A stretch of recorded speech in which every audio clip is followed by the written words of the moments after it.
നമസ്കാരം. ദേവൂസ് ചാനലിൻ്റെ ജ്യോതിഷ വിഭാഗമായ പ്രദക്ഷിണത്തിലേക്ക് ഏവർക്കും സ്വാഗതം.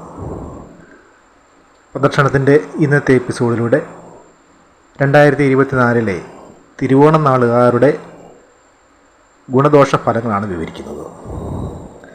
ചാനൽ ഇതുവരെ കാണാത്തവർ ദയവായി സബ്സ്ക്രൈബ് ചെയ്യുക. ഇനി ഇന്നത്തെ വീഡിയോയിലേക്ക് കടക്കാം. മകരം രാശിയിൽ വരുന്ന തിരുവോണം നാളുകാർ രാശാധിപനായ ശനിയുടെയും നക്ഷത്രദേവനായ ചന്ദ്രൻ്റെയും സ്വഭാവവിശേഷങ്ങൾ പ്രകടിപ്പിക്കുന്നവരാണ്. ദേവഗണത്തിൽപ്പെടുന്ന ഈ നക്ഷത്രം ശുഭകർമ്മങ്ങൾക്ക് അനുയോജ്യമാണ്. നല്ല സംഭാഷണ ചതുരരായ തിരുവോണം നാളുകാർ പാരമ്പര്യത്തിൽ വിശ്വസിക്കുന്നവരും നല്ല ഈശ്വരവിശ്വാസികളുമാണ്. ഏത് പ്രതിസന്ധിയെയും തരണം ചെയ്ത് മുന്നേറുന്ന ഈ നാളുകാരുടെ ജീവിതം ഉയർച്ച താഴ്ചകളാൽ നിറഞ്ഞതായിരിക്കും. നല്ല സുഹൃത്ത് ബന്ധങ്ങളുള്ള തിരുവോണം നാളുകാർ തികഞ്ഞ സാമ്പത്തിക അച്ചടക്കം പുലർത്തുന്നവരാണ്. വൃത്തിയും വെടിപ്പും ഇവരുടെ ഒരു പ്രത്യേകതയാണ്. ആരെയും ആശ്രയിക്കാൻ താല്പര്യമില്ലാത്ത ഈ നാളുകാർ നല്ല കുടുംബജീവിതം നയിക്കുന്നവരും നല്ല ജീവിത പങ്കാളികളുള്ളവരുമാണ്.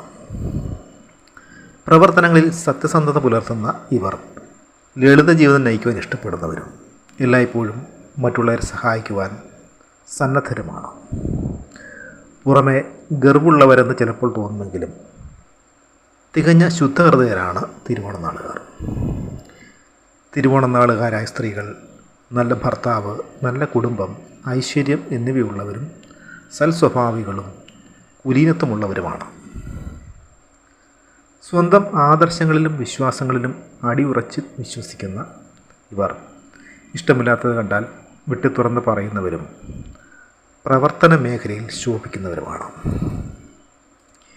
ഇനി 2024 തിരുവോണം നാളുകാരുടെ ഫലങ്ങൾ നോക്കാം. ഈ നാളുകാർക്ക് ഏഴരശനി നിലനിൽക്കുന്നതിനാൽ തന്നെ രണ്ടാം ഭാവമായ കുംഭം രാശിയിൽ നിൽക്കുന്ന ശനിഗ്രഹം കൊണ്ടുള്ള ദോഷഫലങ്ങൾ തുടരുന്നതാണ്.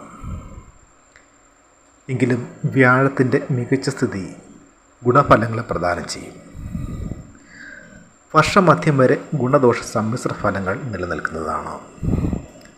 ഇക്കാലയളവിൽ ശാരീരികമായ ബുദ്ധിമുട്ടുകൾ അലട്ടും. വർഷമധ്യത്തോടുകൂടി കർമ്മരംഗം പുഷ്ടിപ്പെടും. തൊഴിൽ രംഗത്ത് ഉയർച്ച ഉണ്ടാകും. മാധ്യമരംഗത്ത് പ്രവർത്തിക്കുന്നവർക്കും സാഹിത്യകാരന്മാർക്കും ഏറെ ഗുണകരമായ സമയമാണ്. കൂടാതെ രാഷ്ട്രീയ രംഗത്തുള്ളവർക്ക് ജനപിന്തുണയും സമൂഹത്തിൽ സ്ഥാനവും നേടുന്നതിന് സാധിക്കും. ഗവേഷണ രംഗത്ത് പ്രവർത്തിക്കുന്നവർക്കും ശാസ്ത്രമേഖലയിലുള്ളവർക്കും സർക്കാരിൽ നിന്നും സഹായങ്ങളും പുരസ്കാരങ്ങളും ബഹുമതികളുമൊക്കെ പ്രതീക്ഷിക്കാവുന്നതാണ്. ഏറ്റെടുക്കുന്ന ജോലികളൊക്കെ തന്നെ സൂക്ഷ്മമായും കൃത്യതയോടുകൂടി പൂർത്തീകരിക്കുവാൻ സാധിക്കും. ക്ഷേത്ര കാര്യങ്ങളുമായി ബന്ധപ്പെട്ട് പ്രവർത്തിക്കാനിട വരികയും സജ്ജന പ്രീതി നേടിയെടുക്കുന്നതിനും സാധിക്കുന്നതാണ്.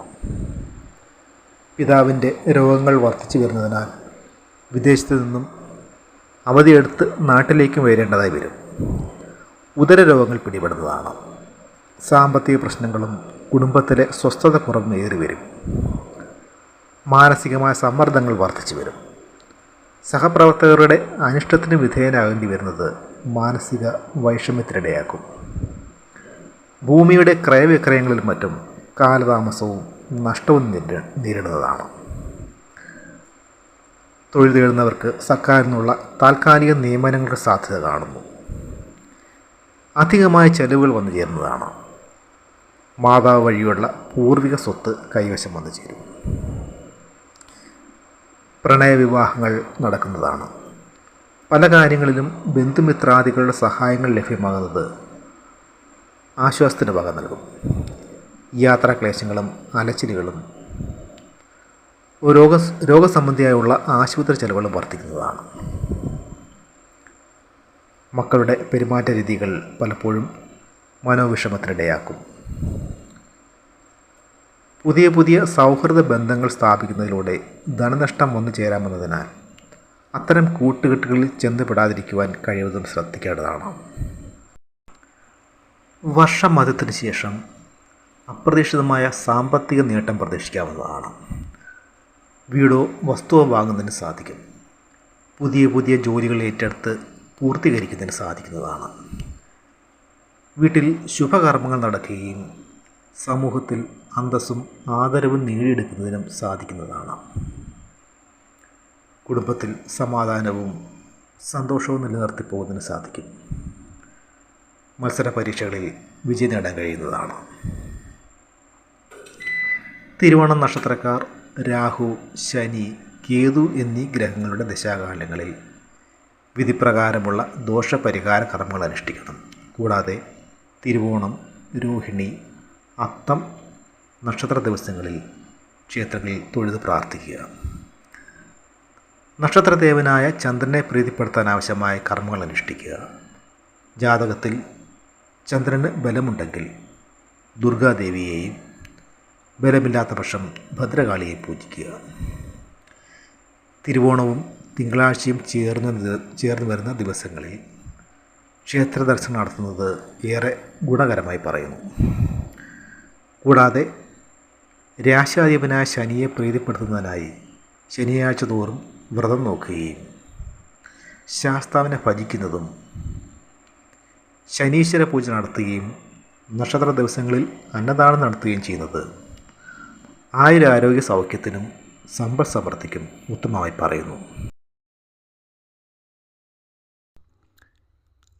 ഇനിയുള്ള ബാക്കി നാളുകളുടെ ഫലങ്ങൾ തുടർന്ന് വരുന്ന വീഡിയോകളിലൂടെ അവതരിപ്പിക്കുന്നതാണ്. ജ്യോതിഷ സംബന്ധമായ അറിവുകൾക്കായി ചാനൽ സബ്സ്ക്രൈബ് ചെയ്യുക.